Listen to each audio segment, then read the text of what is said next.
Hi everyone, welcome back to my new vlog. तो friends, आज का ये जो वीडियो है स्टार्ट हो रहा है शाम के टाइम से। मतलब शाम का क्या टाइम था, रात का ही टाइम समझ लीजिए। मैं डिनर बनाने की तैयारी कर रही हूँ और यहाँ पर मैं बना रही हूँ ये सेम की सब्ज़ी और इसके साथ में छोटे वाले बीन्स हैं, साथ ही मैंने आलू कट किए हैं।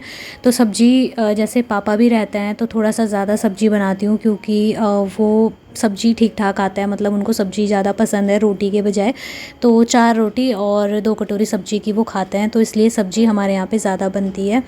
और आज मैंने बहुत ही सिंपल तरीके से बनाई है, लेकिन ये बहुत टेस्टी बनी थी। पहले मेरी मम्मी बनाती थी ऐसे गाँव में, चूल्हे पे बनाती थी ना, तो उसका तो खैर कोई टक्कर नहीं है। चूल्हे की सब्ज़ी जैसा स्वाद अभी इस टाइम पे तो नहीं आ सकता है। तो बस यहाँ पर मैंने फ्राई कर लिया था सब्ज़ी को। उसके बाद मैंने टमाटर डाले, फिर मैंने नमक मिर्च मसाले डाले हैं और इतना ही करना है। बाकी टेस्ट बहुत अच्छा आता है। और इसमें टमाटर जैसे ऊपर से डालो ना, तो जब टमाटर गलते हैं तो सब्ज़ी के साथ में उसका खट्टापन आता है, बहुत अच्छा होता है।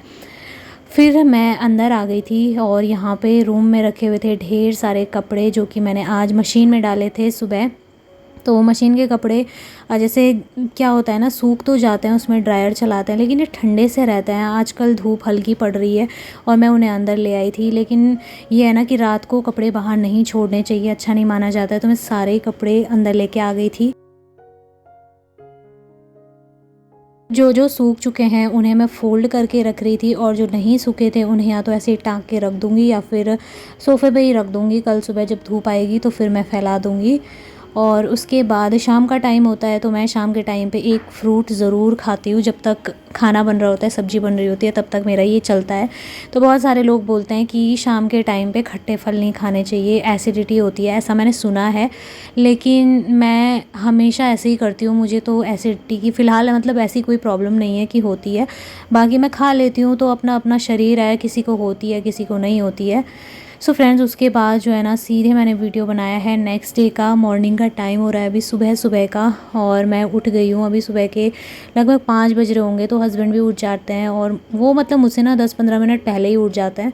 तो उठ के जो है उन्होंने पापा को चाय दे दी थी। आज ये उन्होंने उनकी मतलब आज ड्यूटी थी, तो आज उन्होंने चाय दी, फिर पानी लाए, मेरे लिए भी लेके आए थे पानी। और मैं ना चाय नहीं पीती हूँ सुबह के टाइम पे, बेकार होता है। सुबह सुबह खाली पेट चाय कभी भी नहीं पीनी चाहिए। तो जैसे पानी पी लो ना, सही रहता है। उसके बाद जो है मैं आ गई हूँ फेस वॉश करने के लिए, और अब मैं बाहर जाऊँगी, थोड़ी देर टहलूँगी। उसके बाद ही मैं बाकी के काम देखूँगी शुरू करके। तो आज छुट्टी का दिन है, संडे है, और संडे के दिन भी हम लोग जल्दी उठ जाते हैं, क्योंकि एक छुट्टी का दिन ऐसा होता है ना जब हमारे दिल में थोड़ा सा आलस आता है। दिल क्या, मतलब हमारा माइंड बोलता है कि चलो रहने दो, आज आराम से करते हैं ये काम, पर ऐसा नहीं करना चाहिए। इससे हमारी हैबिट टूट जाती है। तो हमें कभी भी अपनी हैबिट नहीं तोड़नी चाहिए। अगर जल्दी उठने की आपने एक बार आदत डाल दी और बीच में एक दिन का भी गैप हो गया ना, तो अगले दिन से आप खुद देखोगे आपका मन नहीं करेगा उठने का, और फिर दिमाग बोलता है कि सो जाओ सो जाओ। तो ऐसे में ना काम हो नहीं पाते हैं। और एक और चीज़ मैंने नोटिस की है कि जब संडे रहता है ना, तो मेरे पास सुबह से टाइम नहीं रहता अगर मैं आराम से काम करती हूँ। लेकिन वहीं अगर मैं जल्दी उठ के टाइम पे अपने काम कर लेती हूँ, तो जैसा नॉर्मल दिनों में चलती रहती है मेरी दिनचर्या, वैसे ही चलती रहती है। मतलब नॉर्मल ही रहता है रूटीन। मुझे फिर ये नहीं होता कि टाइम नहीं बच रहा। वरना तो मतलब संडे के दिन ज़्यादातर ऐसा होता है, जब आलस में रहता है ना, आराम आराम से करने के चक्कर में। तो सुबह नाश्ता बनाया, बर्तन धोए, तुरंत खाना बनाने का टाइम हो जाता है, फिर खाने के बर्तन धोए, तुरंत रात का खाना हो जाता है। तो ऐसे में हमें बीच का जो गैप होता है टाइम का, जो हमें नॉर्मल दिनों में मिलता है, वो संडे के दिन नहीं मिल पाता है। तो उसका सबसे बढ़िया तरीका यही है कि जैसा दिनचर्या आपकी नॉर्मल दिनों में चल रही है, वैसा उस एक संडे के दिन छोड़ के कोई फ़ायदा नहीं होने वाला। उससे अच्छा तो आप नॉर्मल ही रूटीन में रहो। तो बस मेरा भी वही रहता है कि मैं नॉर्मल रूटीन में ही रहती हूँ। और सबसे पहले बेड सेट कर लूँगी। अब ठंड बढ़ने लगी है ना, हल्की हल्की सी ठंड होने लगी है। मतलब हल्की तो क्या है, हमारे पहाड़ों पे तो अब खैर अच्छी खासी ठंड पड़ रही है, लेकिन बाहर की मैं बात कर रही हूँ। तो मैं टहल के आ गई थी वॉक करके, और फिर उजाला होने लगा था, तो मैं अंदर आ गई थी। मैंने एकदम से बेड को ठीक नहीं किया था, मैं ऐसे ही छोड़ के चली गई थी। मैंने कहा चलो अभी एक बार बाहर घूम लेते हैं, फ्रेश एयर आती है ना, तो बहुत अच्छा लगता है फ्रेश एयर में घूमने का, मज़ा आता है मतलब। तो ये काम तो मैं बाद में भी कर सकती हूँ। तो अभी सुबह का जो काम है वो मेरा ख़त्म हो चुका है। फिर बारी आती है रात के जो बर्तन रखे रहते हैं उनको समेटने की। तो जैसे दूध पीते हैं वो कप रखे रहते हैं, ग्लास रखे रहते हैं, वो सब मैं समेट के एक बारी किचन में ले जाती हूँ। और हस्बैंड जो है अब अपने यहाँ पर तैयारी करने में लगे हैं मंदिर जाने की। तो उनका भी वही रूटीन फ़िक्स है, मंदिर जाना, सुबह उठना, ये सब कुछ। तो वो भी बिल्कुल अपने रूटीन के साथ छेड़छाड़ नहीं करते हैं। तो रात को मैं हमेशा पूरे किचन को क्लीन करके ही सोती हूँ, आप लोगों को पता होगा। लेकिन जब सुबह के टाइम पे जैसे ये बर्तन रहते हैं ना, दूध के हो गया या पानी के गिलास लेके जाते हैं, तो वो सारे जैसे यहाँ पे रख लेती हूँ, तो मुझे ऐसा फ़ील आती ही नहीं है कि मैंने कल रात को सफाई की थी। तो एक बार उठते ही मेरा ये काम होता है, मैं इन सबको धो के और अलग से रख दूँ। तो मैं यहाँ पे इन्हें धो ही रही थी, इतने में हस्बैंड आ गए कि लाओ मैं सब्ज़ी धो लेता हूँ, इनको काट के, मतलब ये जो हरी सब्ज़ी इसको काट के रख लेता हूँ, तुम थक गई होगी। मतलब उनको ऐसा लगता है कि लगातार खड़े खड़े नहीं रहा जाता होगा, और वाकई में रहा भी नहीं जाता है, कमर दर्द होने लगा है अब तो बस जितना ये करते हैं, इनसे हो पाता है वो कर लेते हैं। और बस ये है कि संडे के दिन ही हो पाता है, आगे पीछे तो वो क्या करेंगे, सुबह से शाम तक वो खुद बिज़ी रहते हैं, खुद उनको इतनी प्रॉब्लम होती है। तो मैं ज़्यादा उनको बोलती भी नहीं हूँ कि आप ये काम करो। सो बस यहाँ पर मैंने हरी सब्ज़ी बना ली है। और सुबह का टाइम जैसे रहता है ना, तो पापा सुबह बाहर वॉक करते रहते हैं, और उनको खाना वो मतलब नाश्ता ना थोड़ा लेट से, कभी तो लेट से ही करते हैं, कभी जल्दी कर लेते हैं। तो मैं इसलिए सब्ज़ी टाइम पे ही बना के रख लेती हूँ, और रोटियाँ जो है गरम गरम फिर बाद में ही बनाती हूँ, क्योंकि आजकल सर्दियों में ठंडी रोटी खाने का किसी का भी मन नहीं करता है। तो बस यहाँ पर मैंने अभी झाड़ू लगा दिया है पूरे घर में, एक बार झाड़ू लगाऊंगी, फिर मैं पोछा लगा लूँगी, और बाहर भी अच्छे से क्लीन कर दूँगी। तो छुट्टी का दिन भी होता है ना, तो घर में जो हाउसवाइफ होती है उनको बिल्कुल भी टाइम नहीं होता है, वो छुट्टी के दिन भी काम में ही लगी रहती हैं, और मतलब सिर्फ नाम की ही होती है कि हाँ है। सो बस यहाँ पर अभी फ्रिज को थोड़ा क्लीन करना था। जैसे मतलब दूध रखा रहता है, कभी कभी वो उछल के, जैसे फ्रिज को एकदम से ज़ोर से बंद कर दिया ना, तो उछल के पूरा गिर भी जाता है, तो बर्तनों पे लग जाता है, या इधर उधर कुछ भी सामान ख़राब हो गया, नींबू रखा है या कुछ रखा है, तो चीज़ें ख़राब होती है ना, उसके निशान जल्दी पड़ने लगते हैं, चाहे आप फ्रिज को कितना जल्दी जल्दी भी क्लीन करो, हो जाता है ऐसा। तो मैं हल्का सा गीला कपड़ा करके लाई थी, और मैंने फ्रिज को बंद कर दिया है, तब मैं सफाई कर रही हूँ। तो पूरा सामान मैं बाहर नहीं निकालूंगी, क्योंकि गंदा नहीं था फ्रिज, थोड़ा बहुत जो कहीं पर मुझे दिख रहे थे दाग, तो मैं वो साफ़ कर रही थी।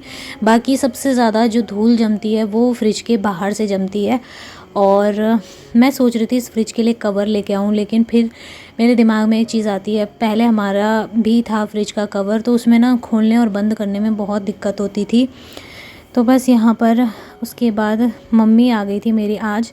तो मम्मी इसलिए आई थी क्योंकि गांव से जो दाल आई थी ना हमारे यहाँ, तो वो दाल उसमें ना साफ़ करने के लिए बहुत ज़्यादा था, कंकड़ पत्थर थे, और उसके साथ ही जो भूसा होता है ना वो मिला हुआ था, दाल का जो होता है वो था। तो वो मुझसे साफ़ तो होना नहीं था, क्योंकि मैं बैठ के ऐसे में काम नहीं कर पा रही हूँ। तो मम्मी ने बोला कि मैं आ जाऊँगी, और फिर वो आ गई थी, तो वो यहाँ पे लगी हुई हैं साफ़ करने में। और सोयाबीन की दाल आई थी, बहुत सारी आई थी, रही होगी 4-5 किलो के करीब दाल थी। गांव से वो लोग देते हैं, जैसे हमारे खेत किए हुए हैं उन्होंने, तो वो जो दाल लगती है ना वहाँ पे, वो हमें भी दे देते हैं।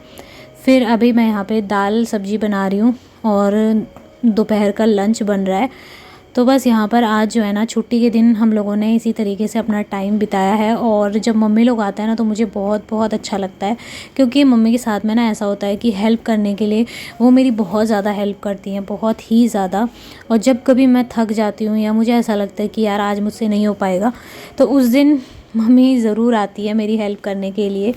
तो इस टाइम पर सच में बहुत ज़्यादा ज़रूरत होती है, आपके साथ कोई ना कोई बड़ा चाहिए ही चाहिए। बहुत अच्छा लगता है, एकदम रिलैक्स फ़ील होता है, चाहे मतलब सिर्फ बात करने के लिए ही हो, लेकिन ऐसा है कि अकेलापन नहीं होना चाहिए, वरना आप मेंटली बहुत ज़्यादा कमज़ोर हो जाते हो प्रेगनेंसी टाइम में। तो उसके बाद मैंने दाल बना ली थी मसूर की, घी का तड़का लगाया, बहुत टेस्टी होता है। और मम्मी ने ये फ्रिज में रखा हुआ देखा था मैंने, ये मलाई रखी हुई थी, तो कह रही थी कि ऐसे रखो मत, बाद में कड़वी हो जाती है। तो उन्होंने इसको अच्छे से फेंट दिया, और मक्खन भी काफ़ी सारा निकला था। तो इसको मैं रोटी के साथ खाने के लिए यूज़ करूँगी, इसका घी नहीं बनाऊँगी। मैंने यहाँ पे मक्खन को धो लिया है और जब धो के रखता है ना तो इसमें टेस्ट बहुत लंबे टाइम तक बना रहता है, वरना अगर बिना धोए बस ऐसे ही निचोड़ के रख दो ना तो वो कड़वा सा हो जाता है। तो उससे अच्छा है कि 3-4 पानी से खूब अच्छे से मक्खन को धो के और फिर ढक्कन लगा के फ्रिज में रखना चाहिए। तो उससे बहुत लंबे टाइम तक आप रोटी के साथ या ब्रेड के साथ इसको खा सकते हो। तो उसके बाद मक्खन वगैरह निकालने के बाद खाना बना चुके थे, फिर हम लोग आराम से अंदर बैठे हुए थे, बातें कर रहे थे और बातचीत करते करते फिर हस्बैंड भी आ गए थे। तो उसके बाद हम लोगों ने लंच कर लिया था और पापा को हम जल्दी दे देते हैं खाना, क्योंकि वो दोपहर को भी ना जल्दी खा लेते हैं। मतलब उनका एक टाइम फिक्स है कि सुबह 8:30 बजे का नाश्ता, 1 बजे का खाना और रात के 7:30 बजे का डिनर। तो चलिए फ्रेंड्स, फ़िलहाल इस वीडियो को मैं एंड करती हूँ। आई होप आपको पसंद आई होगी। वीडियो को लाइक और चैनल को सब्सक्राइब ज़रूर करिएगा ताकि आने वाले हर एक वीडियोज़ के नोटिफिकेशन आपको सबसे पहले मिले। फिर मिलूँगी आपसे बहुत ही जल्दी, तब तक के लिए love you all, take care.